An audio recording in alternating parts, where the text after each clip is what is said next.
The families could be paying too much for their energy.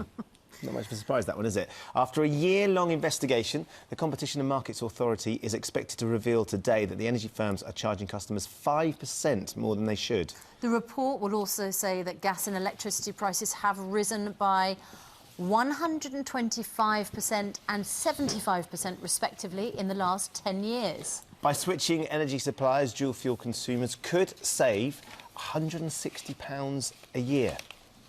And the CMA will also suggest a price cap on the most expensive products, including prepaid meters. So let's talk to consumer journalist Alice Spear. Very good morning to you, Alice. Morning. As Ben says, you know, we hear a lot that we're being overcharged for energy. Yep. Won't come as a surprise to many people. But is this finally confirming that and that something might be done about it? Yes, absolutely. I mean, we don't quite know yet what's going to come out from the CMA in the next hour, but what we really strongly anticipate is, A, they are going to say that those customers who have stuck with the big six companies on the standard tariffs and have not switched are paying too much for their fuel.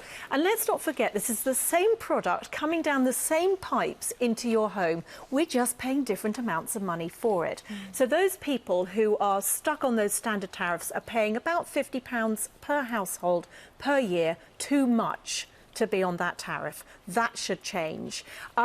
And we should encourage people to switch. And that's the main thing that we're going to find from the CMA today, we think.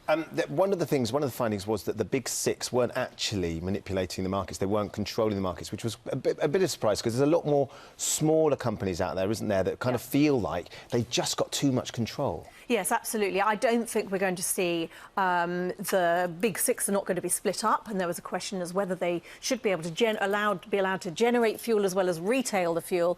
That's not going to happen. They're not going to be split up. They didn't find any evidence of collusion between the big six to over-dominate the market. I think what they'll do is lift restrictions so that more smaller companies can enter the market, so there's greater choice. But it has to come down to, and this is what I think we'll see from the CMA, encouraging people to switch. And there are still so many people who are stuck on a tariff that they shouldn't be on because they don't have the confidence to switch. And we know that it's very easy to do. And if you switch, you could be saving £150 to £250 per year on your fuel, same product. Alice, when you say it's easy to switch, typically, how much paperwork and how many phone calls do you have to make if you want to switch energy supplier? No paperwork, no phone calls.